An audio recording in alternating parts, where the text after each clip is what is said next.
Subscribe now and press the bell icon. Never miss an update. Good morning students and welcome back to our channel RK. Sharma ASDP classes. तो कैसे हैं आप सभी लोग? उम्मीद करती हूँ कि आप सभी लोग अच्छे होंगे और अपने अपने घरों पर अच्छे से बैठकर पढ़ाई कर रहे होंगे। जैसा कि आप सभी लोग जानते हैं कि हमारी जो क्वेश्चन आंसर की सीरीज चल रही है ASDP कोर्स को लेकर, उसमें हमारे जो सब्जेक्ट है क्वेश्चन आंसर की सीरीज़ में जेनेटिक्स। तो जेनेटिक्स के अंदर हम फर्स्ट एंड सेकंड जो चैप्टर है आपका जेनेटिक्स एंड वेरिएशन वो हम करवा चुके हैं। उसी के साथ आज का जो आपका नया टॉपिक है उसी में जैसे कि मैंने थर्ड चैप्टर है जो न्यूक्लिक एसिड है उसके से कुछ क्वेश्चंस मैंने आपको करवा दिए थे। अब आज उसी चैप्टर के कुछ क्वेश्चंस जो बाकी हैं वह मैं कंप्लीट करवाने जा रही हूँ। तो आज हम स्टार्ट करते हैं हमारे जेनेटिक्स का जो चैप्टर नंबर थर्ड है न्यूक्लिक एसिड, उससे संबंधित कुछ और क्वेश्चंस, जिसके अंदर हम मुख्य रूप से किसका अध्ययन करते हैं? गुणसूत्रों का, जीन्स का, DNA का व RNA का। तो स्टूडेंट्स अब हम स्टार्ट करते हैं। आज का हमारा जो क्वेश्चन है वह है नाइट्रोजन क्षार तथा पेंटोस शर्करा किस बॉन्ड से जुड़े रहते हैं? तो इसका आंसर है ग्लाइकोसाइड बॉन्ड। तो जैसे कि नाइट्रोजन क्षार तथा पेंटोस शर्करा आपस में किस बॉन्ड से जुड़े रहते हैं? तो इसका आंसर होगा सही ग्लाइकोसाइड बंध। आपका नेक्स्ट क्वेश्चन है नाइट्रोजन क्षार व पेंटोस शुगर के जुड़ने से किन का निर्माण होता है? तो इसका आंसर है न्यूक्लियोटाइड का, क्योंकि इसमें जब नाइट्रोजन क्षार व पेंटोस शर्करा अगर दो चीज़ें जुड़ रही हैं तो इनसे किसका निर्माण होता है? न्यूक्लियोटाइड का। ठीक है। नेक्स्ट क्वेश्चन है DNA का डबल स्टैंडर्ड मॉडल यानी कि द्विकुंडलित मॉडल किसने दिया?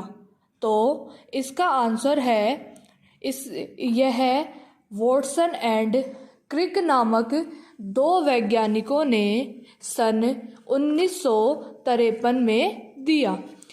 ठीक है स्टूडेंट्स। तो अब हमारा नेक्स्ट क्वेश्चन है कि DNA के दोनों सूत्र किस बॉन्ड से बंधे रहते हैं? यानी कि किस बंध से बंधे रहते हैं? किसके सूत्र? DNA के। तो यह दोनों जो सूत्र होते हैं आपस में हाइड्रोजन बॉन्ड के द्वारा बंधे रहते हैं। ठीक है स्टूडेंट्स। तो इसी के साथ आज का अपना नेक्स्ट क्वेश्चन है कि एडेनिन तथा थाइमीन के मध्य कितने हाइड्रोजन बॉन्ड उपस्थित होते हैं? तो एडेनिन व थाइमीन के मध्य 2 हाइड्रोजन बॉन्ड उपस्थित होते हैं। नेक्स्ट क्वेश्चन है आपका स्टूडेंट्स कि गुआनिन व साइटोसिन के मध्य कितने हाइड्रोजन बॉन्ड होते हैं? गुआनिन व साइटोसिन के मध्य 3 हाइड्रोजन बॉन्ड उपस्थित होते हैं। ठीक है स्टूडेंट्स। तो नेक्स्ट क्वेश्चन है आपका कि DNA के एक कुंडलन की लंबाई होती है।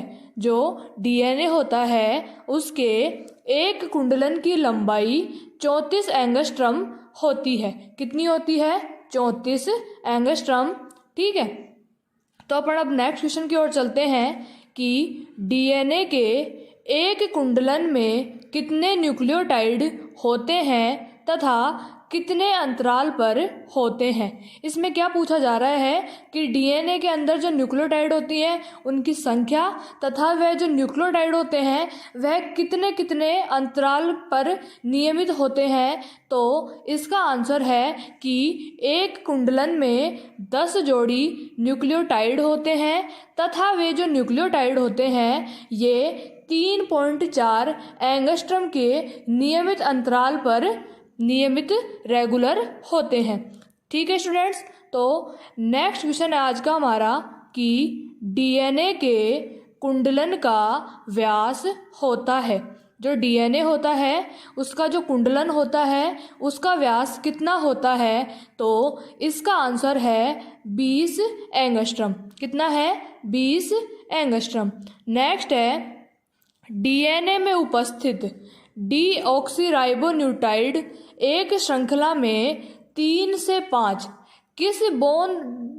किस बंध द्वारा या किस बॉन्ड द्वारा जुड़े रहते हैं। यानी कि जो डीएनए के अंदर जो दोनों सूत्र होते हैं वह जो एक श्रृंखला में पाए जाते हैं वह 3 से 5 या 5 से 3 जो होते हैं वह किस बॉन्ड के द्वारा जुड़े रहते हैं। तो डीएनए में उपस्थित एक श्रृंखला में 3 से 5 या 5 से 3 के द्वारा जो सूत्र होते हैं वह फास्फोडाइएस्टर बॉन्ड के द्वारा जुड़े हुए रहते हैं। किस बॉन्ड के द्वारा जुड़े रहते हैं? फास्फोडाइएस्टर बंध के द्वारा जुड़े रहते हैं। उसके अलावा उससे पहले हमने जितना पढ़ा है उन सभी में हाइड्रोजन बॉन्ड ही काम आ रहा है। सिर्फ ये जो श्रृंखला के अंदर 3 से 5 और 5 से 3 की जो श्रृंखला है यह आपस में किसके द्वारा जुड़े रहते हैं? फास्फोडाइएस्टर बंध के द्वारा। नेक्स्ट क्वेश्चन है डीएनए में क्षमता पाई जाती है। नेक्स्ट क्वेश्चन है डीएनए में क्षमता पाई जाती है। तो डीएनए में स्वयं द्विगुणन की यानी कि सेल्फ डुप्लीकेशन की जो क्षमता होती है वह सिर्फ डीएनए में पाई जाती है, आरएनए में नहीं पाई जाती। आरएनए सिर्फ डीएनए की जो सूचनाएं होता है उसको प्रोटीन संश्लेषण के द्वारा एक दूसरे में निहित करता है। ठीक है स्टूडेंट्स, तो नेक्स्ट क्वेश्चन है डीएनए में म्यूटेशन व जेनेटिक चेंजेस की संभावना होती है। यानी कि जो आपका डीएनए होता है उसमें उत्परिवर्तन व आनुवांशिक परिवर्तनों की जो संभावना होती है वह कितनी होती है? तो डीएनए में इसकी संभावना न्यूनतम होती है, यानी कि बहुत कम होती है। और यह संभावना न्यूनतम क्यों होती है?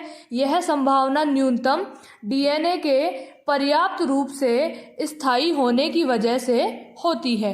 ठीक है स्टूडेंट्स, तो आज का नेक्स्ट क्वेश्चन है कि डीएनए में कौन सी सूचनाएं पाई जाती हैं। जो डीएनए होता है उसमें कौन सी सूचनाएं होती हैं? आपकी या हमारी जो पीढ़ी दर पीढ़ी जो सूचनाएं होती हैं किसी भी संतति के अंदर, जो एक पीढ़ी से दूसरी पीढ़ी की जो आनुवांशिक सूचनाएं होती हैं वह निहित होती हैं। तो डीएनए में आनुवांशिक जो सूचनाएं होती हैं वह निहित होती हैं। नेक्स्ट है डीएनए के दोनों श्रृंखला के शर्करा अणुओं की दूरी होती है। जो डीएनए होता है उसके अंदर जो दोनों श्रृंखलाएं पाई जाती हैं उनके अंदर जो शुगर जो मॉलिक्यूल्स होते हैं उनकी जो दूरी होती है वह कितनी होती है? तो इनकी दूरी होती है 11 एंगस्ट्रम। कितनी होती है? 11 एंगस्ट्रम के लगभग होती है शर्करा अणुओं की दूरी।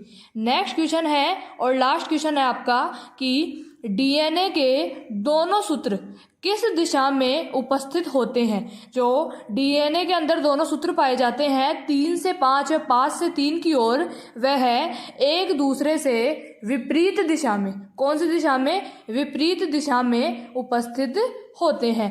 तो इसी के साथ स्टूडेंट्स आपका जो जेनेटिक्स का चैप्टर था न्यूक्लिक एसिड उसके कुछ क्वेश्चंस और बाकी हैं और आज का हमारे जो क्वेश्चन आंसर की सीरीज़ है वह कंप्लीट हो गई है। आप इसे कंटिन्यू पढ़िए रेगुलरली, आपको इसमें पूरा का पूरा जो बुक का मटेरियल है वह मिल जाएगा, जिससे आपको ज़्यादा समझने में दिक्कत नहीं आएगी। साथ ही वन लाइनर क्वेश्चन है जिससे आपको ज़्यादा मटेरियल पढ़ने की आवश्यकता नहीं होगी। इसी के साथ आज आप हमारे चैनल को लाइक करें, शेयर करें, सब्सक्राइब करें, साथ ही साथ बेल आइकन को प्रेस करें ताकि आपको टाइम टाइम पे वीडियोस के जो नोटिफिकेशन है वह मिलते रहें। Thank you students.